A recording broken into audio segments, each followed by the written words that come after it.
Hello friend, इस video lecture में आप सभी का स्वागत है। उम्मीद है आप लोग खैरियत से होंगे। इस वीडियो से हम क्लास 12th की केमिस्ट्री का चैप्टर नंबर है ये आपका 4, चैप्टर नंबर 4। तो ये हमारा है चैप्टर नंबर 4 क्लास 12th की केमिस्ट्री का, जिसका नाम है डी और एफ ब्लॉक के तत्व। पहले ये चैप्टर था आपका 8वां, चैप्टर नंबर 8 था ये आपका, लेकिन जब से सिलेबस आपका कम हुआ है तो ये चैप्टर हो गया है चैप्टर नंबर 4। तो हम पढ़ेंगे इस वीडियो लेक्चर में चैप्टर नंबर 4 डी और एफ ब्लॉक के तत्व। तो डी ब्लॉक अपने आप में अलग ब्लॉक है और एफ ब्लॉक अलग ब्लॉक है। तो जो आपकी आवर्त सारणी है 4 ब्लॉकों में रखी गई है। एलिमेंट कितने ब्लॉकों में रखे गए हैं? आपके 4 ब्लॉकों में। तो पहले थोड़ा बेसिक पढ़ लेते हैं, फिर बात करेंगे डी की और एफ की। एस ब्लॉक,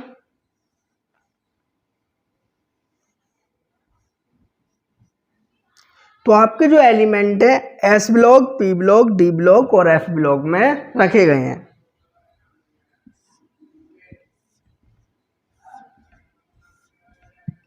तो आपके element S block, P block, D block, F block में रखे गए हैं।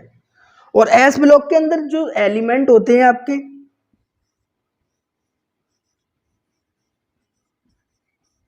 ऐसे आपके पी ब्लॉक के अंदर जो एलिमेंट होते हैं,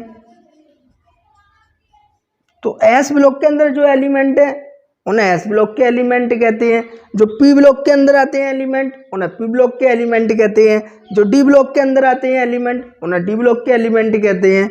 जिन्हें जो एलिमेंट आपके एफ ब्लॉक के अंदर आते हैं उन्हें एफ ब्लॉक के एलिमेंट कहते हैं। तो ये आपके 4 ब्लॉक होते हैं, S block, P block, D block, F block. लेकिन हमारा जो चैप्टर है इसमें हम जो अध्ययन करने वाले हैं, पढ़ने वाले हैं, वो अध्ययन करेंगे हम डी ब्लॉक और एफ ब्लॉक। तो डी ब्लॉक के सबसे पहले हम अध्ययन करेंगे डी ब्लॉक का। जब डी ब्लॉक खत्म हो जाएगा उसके बाद अध्ययन करेंगे एफ ब्लॉक का। तो हम सबसे पहले अध्ययन करेंगे डी ब्लॉक के तत्व का। डी ब्लॉक के तत्व का तो पहला क्वेश्चन ये बनता है कि डी ब्लॉक के तत्व किसे कहते हैं? एस ब्लॉक के तत्व किसे कहते हैं? पी ब्लॉक के तत्व किसे कहते हैं? डी ब्लॉक के तत्व किसे कहते हैं? एफ ब्लॉक के तत्व किसे कहते हैं? तो इसके लिए आपको बस क्या आना चाहिए, एक डेफिनेशन याद होनी चाहिए, बहुत आसान थी। जिस तत्व का अंतिम इलेक्ट्रॉन जिस उपकोष में प्रवेश करता है उसे उस ब्लॉक का तत्व कहते हैं। जैसे आपके उपकोष है, आपका एस उपकोष भी होता है, पी उपकोष भी होता है, डी उपकोष भी होता है, एफ उपकोष भी होता है। अगर अंतिम इलेक्ट्रॉन हमारे एस उपकोष में प्रवेश कर रहा है तो एस ब्लॉक का तत्व, पी ब्लॉक में प्रवेश कर रहा है तो पी ब्लॉक का तत्व, डी ब्लॉक में प्रवेश कर रहा है अंतिम इलेक्ट्रॉन तो डी ब्लॉक का तत्व, एफ ब्लॉक में प्रवेश कर रहा है तो एफ ब्लॉक का तत्व। जैसे एग्जाम्पल के लिए मैंने एक एलिमेंट लिखा, एलिमेंट कौन है हमारा? Mg, जिसका परमाणु क्रमांक कितना है? 12। लेकिन हमें ये नहीं पता ये जो एलिमेंट है एस ब्लॉक का है, पी ब्लॉक का है, डी ब्लॉक का है, एफ ब्लॉक का है। तो हम इसको कैसे बताएंगे? तो हम इसका करेंगे इलेक्ट्रॉनिक विन्यास। तो हमने इसका इलेक्ट्रॉनिक विन्यास करा, तो इसका इलेक्ट्रॉनिक विन्यास 1s2, 2s2, 2p6, 3s2। तो उसके पास Mg के पास 12 इलेक्ट्रॉन थे, अब हमने गिन लिए 2, 2, 4 और 6, 10, 2, 12। तो अंतिम इलेक्ट्रॉन मानी नहीं, लास्ट वाला। तो लास्ट वाला कोष कौन सा है इसका? S। तो अगर P में जाता लास्ट इलेक्ट्रॉन तो P ब्लॉक का तत्व है। तो हमें पता चल गया जो आपका Mg है वो कौन से ब्लॉक का तत्व है? S ब्लॉक का तत्व है, क्योंकि इसका अंतिम इलेक्ट्रॉन किस में गया है? S ब्लॉक में गया है। इसी तरीके से आपके पास माना Cl है, Cl का परमाणु क्रमांक 17 है, लेकिन आपको नहीं पता ये कौन से ब्लॉक का है। पता हो तो अच्छी बात है, अब नहीं पता तो हमें इस इलेक्ट्रॉनिक विन्यास से पता करना है कौन से ब्लॉक का है। तो हमने इसका इलेक्ट्रॉनिक विन्यास कर लिया, 1s2, 2s2, 2p6, 3s2। तो गिल्ले कितने बच दिए हमने? 2, 4, 6, 10, 2, 12, 3p5। तो हमारे ये टोटल इलेक्ट्रॉन कितने हो गए? 17 इलेक्ट्रॉन हो गए। तो लास्ट इलेक्ट्रॉन किस में जा रहा है? पी में जा रहा है। तो ये SPDF ब्लॉक है। यहाँ पर जो आपको SP नजर आ रहे हैं, डी नजर आए, F नजर आए, वो होते हैं उपकोष। क्या होते हैं? उपकोष। तो इसका जो अंतिम इलेक्ट्रॉन प्रवेश कर रहा है वो P उपकोष में प्रवेश कर रहा है। तो इसलिए ये जो एलिमेंट होगा P ब्लॉक का होगा। इसी तरीके से हमने Hc का परमाणु क्रमांक कितना है हमारा 21। ये Hc एलिमेंट। अब इसको पता करना है ये कौन से विलोप का तत्व है, S का है, P का है, D का है, F का है। तो आपने इलेक्ट्रॉनिक विन्यास कर दिया 1s2 2s2 2p6 3s2 3p6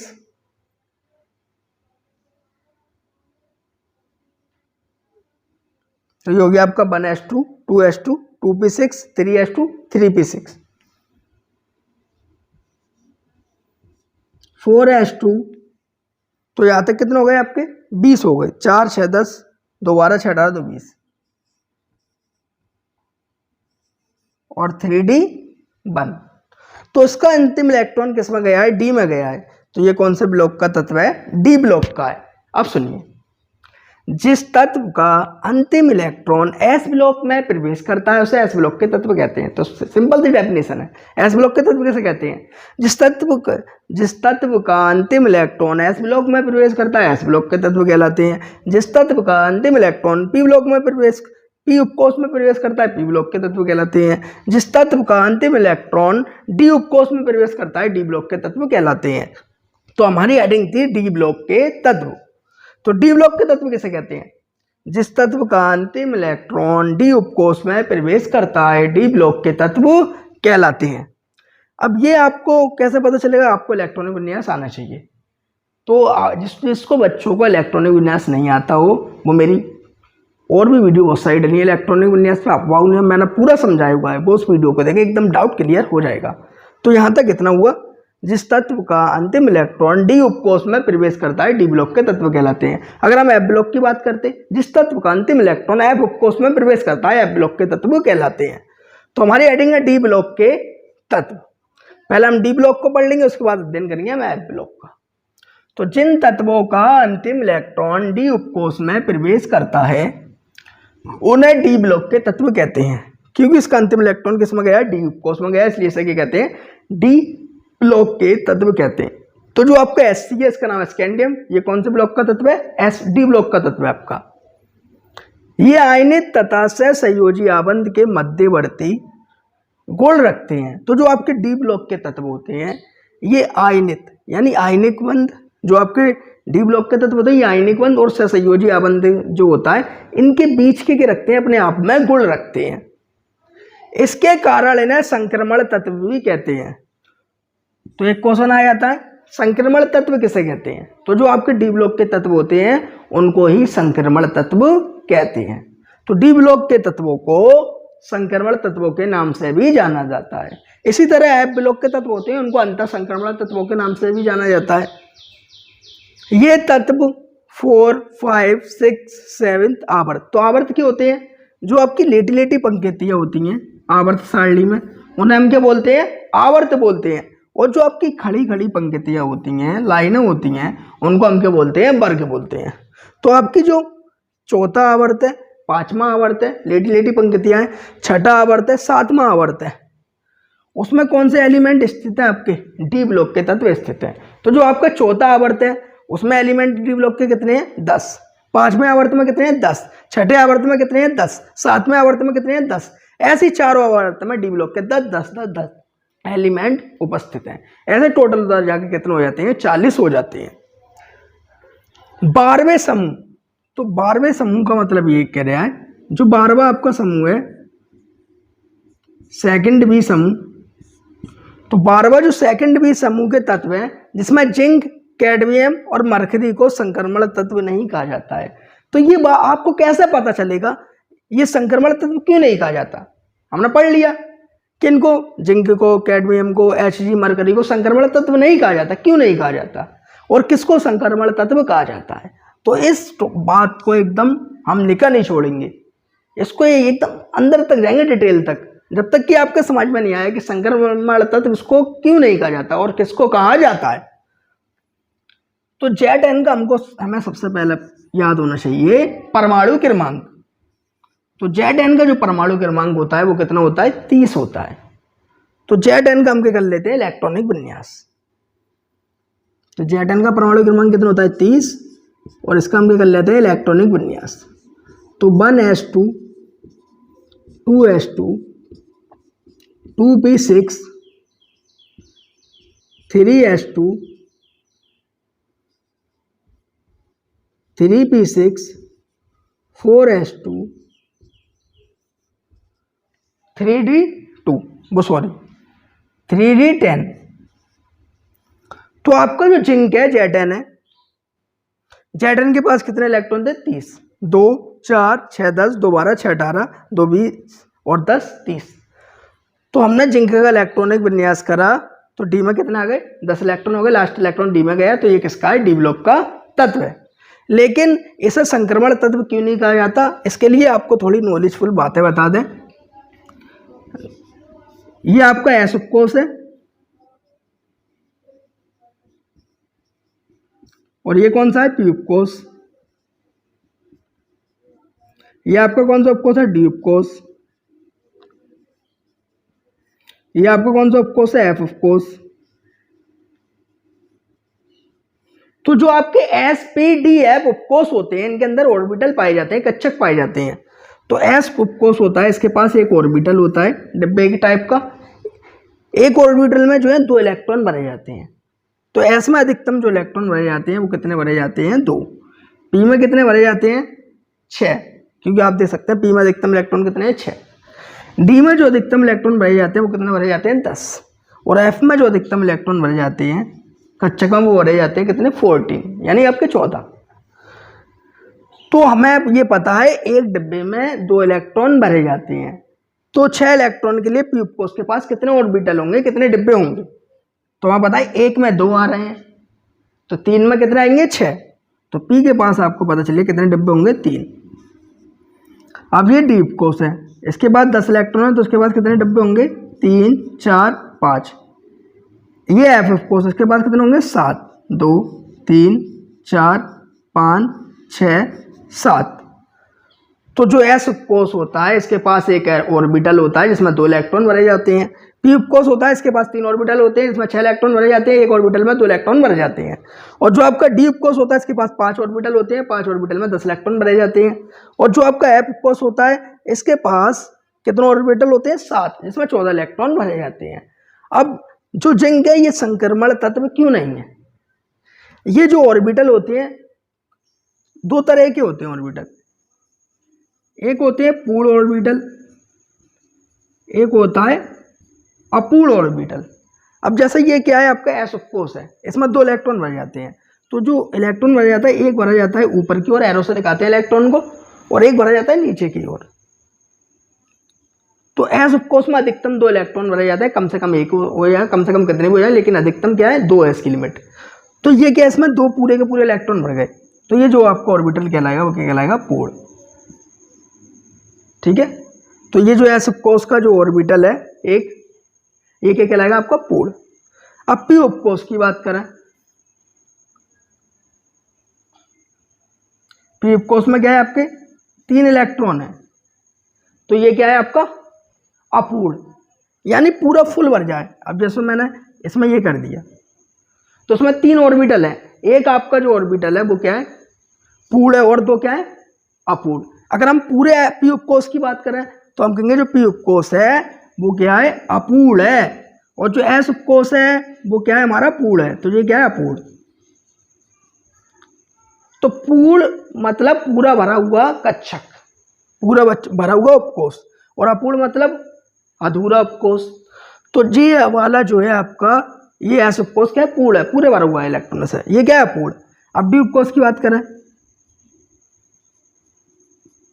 हमने 5 इलेक्ट्रॉन भर दिए इसमें, तो ये कहलाएगा आपका अपूर्ण उपकोष कहलाएगा। हमने इससे क्या करा? पूरे 10 कर दिए, तो ये क्या हो गया? पूर्ण।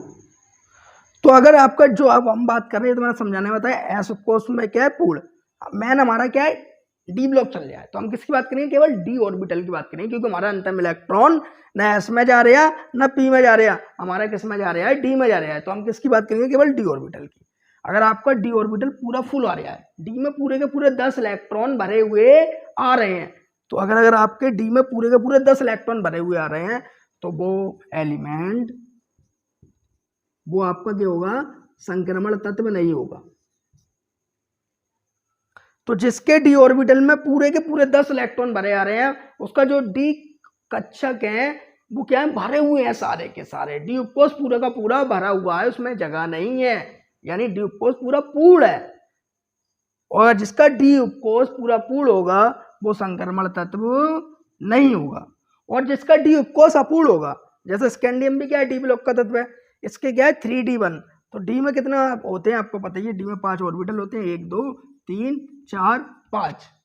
तो 1 इलेक्ट्रॉन भर दिया, चारों डिब्बे खाली पड़े हुए हैं, यानी जो अपूर्ण है, इसमें ऑर्बिटल जो है अपूर्ण है। और इसमें ऑर्बिटल जो 3d10 वाला था, इसमें क्या है पूर्ण है। तो जिसके डी ऑर्बिटल पूरे सारे के सारे भरे होते हैं, पूरे भरे होते हैं, पूर्ण होते हैं, वो संक्रमण तत्व नहीं होते हैं। और जिनके अपूर्ण होते हैं वो संक्रमण तत्व होते हैं। तो इसलिए हमने कहा है ये तत्व चौथे, पांचवें, छठे, सातवें आवर्त में होते हैं। 12वें के सेकंड बी समूह के तत्व जिंक, कैडमियम, मरकरी को संक्रमण तत्व नहीं कहा जाता। क्यों नहीं कहा जाता? इनके भी डी ऑर्बिटल भरे हुए होते हैं। जिस तरीके से जिंक का डी ऑर्बिटल पूरा भरा हुआ था, एक भी इलेक्ट्रॉन की आवश्यकता नहीं होती है। तो समझ में आ गया, संक्रमण तत्व किसे नहीं कहा जाएगा? जिसका डी ऑर्बिटल पूरा का पूरा भरा होगा। और जिसका डी ऑर्बिटल अपूर्ण होगा, खाली होगा, वो संक्रमण तत्व होगा। ये डी ब्लॉक के तत्व, सिंपल सी डेफिनेशन होता है, जिस तत्व का अंतिम इलेक्ट्रॉन डी उपकोष में प्रवेश करता है, डी ब्लॉक के तत्व कहलाते हैं। और ये तत्व चौथे, पांचवें, छठे, सातवें आवर्त में होते हैं। ये मैं देखिए स्क्रीन पे एक आवर्त सारणी आपको नजर आ रही होगी। इसमें देखिए जो चौथा आवर्त, पांचवा आवर्त, छठा आवर्त, सातवां आवर्त है, इसमें जो एलिमेंट है वो कौन से हैं? आपके डी ब्लॉक के एलिमेंट है। अब हम बात करेंगे सेकंड बी की, वो सॉरी अथवा। तो एक तो डेफिनेशन हमारी ये हो गई डी ब्लॉक के तत्व की, और दूसरी डेफिनेशन हमारी ये है। दूसरी डेफिनेशन क्या है हमारी? दूसरी डेफिनेशन हमारी वह तत्व जिनका अंतिम इलेक्ट्रॉन बाह्य कोश से पहले कोश अर्थात n-1 के डी उपकोष में भरे जाते हैं, डी ब्लॉक के तत्व कहलाते हैं। तो वो कह रहा है वह तत्व जिनका अंतिम इलेक्ट्रॉन लास्ट वाले कोश में नहीं भरा जाता। लास्ट मतलब जैसे 4 है, ठीक है, और उससे पहले क्या आएगा? 3 2 1। तो वह तत्व जिनका अंतिम इलेक्ट्रॉन बाह्य कोश से पहले कोश, बाह्य मतलब इसका मतलब होता है सबसे लास्ट वाला। तो सबसे लास्ट वाला मतलब क्या है? 4। तो सबसे लास्ट वाला नहीं, उस लास्ट वाले से पहले वाले कोश में भरा जाता है। तो उसने कहा अर्थात n-1। तो n की होती है कक्षा की संख्या होती है, डी उपकोष में भरे जाते हो, डी ब्लॉक के तत्व कहलाते हैं। जैसे मैं आपको समझा दूं, यहाँ पर हमने स्कैंडियम का इलेक्ट्रॉनिक विन्यास करा, तो बाह्य कोश मतलब बड़ा नंबर, बड़ी कक्षा। तो हम देखें 1 2 2 3 3 3 4 3। तो इसका इलेक्ट्रॉन किसमें भरा गया? बाह्य कोश में नहीं भरेगा। अंतिम इलेक्ट्रॉन किसमें? बाह्य कोश से पहले कोश। तो इसमें को हमने लिखा n-1 के डी उपकोष। तो n की होती है बाह्यतम कोश की संख्या। तो इनमें बाह्यतम कोश यानी सबसे लास्ट वाला कोश कौन सा होगा? 4। तो हमने लिख दिया 4, यहाँ समझे 4 और -1। और क्या कह रहा है? डी, वो कह रहा है तो अंतिम इलेक्ट्रॉन बाह्यतम कोश के पहले डी उपकोष में प्रवेश करता है। तो 4 में से 1 गया, तो कितना बचा? 3। तो वो जाता है 3d, यानी 3d में इलेक्ट्रॉन गया कि नहीं? तो जिस तत्व का अंतिम इलेक्ट्रॉन बाह्यतम कोश कौन सा होगा? हम क्रम से लिखें 3 3 3, उसके बाद 4 आएगा आपका बाह्यतम बाह्यतम कोश कौन सा कहलाएगा? आपका 4th वाला। लेकिन जो इसमें क्या होता है डी ब्लॉक में, अंतिम अबाउ नियम के अनुसार इसमें जो अंतिम इलेक्ट्रॉन जाता है वो बाह्यतम कोश से पहले कोश यानी 3d में चला जाता है। उन्हें क्या कहते हैं? डी ब्लॉक के तत्व कहते हैं। तो वह तत्व जिनका अंतिम इलेक्ट्रॉन बाह्यतम कोश से पहले कोश अर्थात n-1 के डी कोश में भरे जाते हो, डी ब्लॉक के तत्व कहलाते हैं। तो उम्मीद है इतना आपको समझ में आ गया होगा। इसका आप स्क्रीनशॉट ले लें। नेक्स्ट वीडियो में हम बात करेंगे डी ब्लॉक का वर्गीकरण की। तो नेक्स्ट वीडियो में हम बात करेंगे डी ब्लॉक के वर्गीकरण की। डी ब्लॉक का वर्गीकरण का मतलब ये है, जो आपके डी ब्लॉक एलिमेंट है इनकी 4 श्रेणी होती हैं, 4th आवर्त, 5th आवर्त, 6th आवर्त, 7th आवर्त। इन चारों आवर्तों के एलिमेंटों की बात करेंगे, उनको याद करने की आपको ट्रिक बताएंगे और इलेक्ट्रॉनिक विन्यास उनका करना सीखेंगे। उम्मीद है आपको वीडियो अच्छी लगी होगी। वीडियो अच्छी लगी तो वीडियो को लाइक करें और चैनल को सब्सक्राइब करना ना भूलें। इसका आप स्क्रीनशॉट ले लें।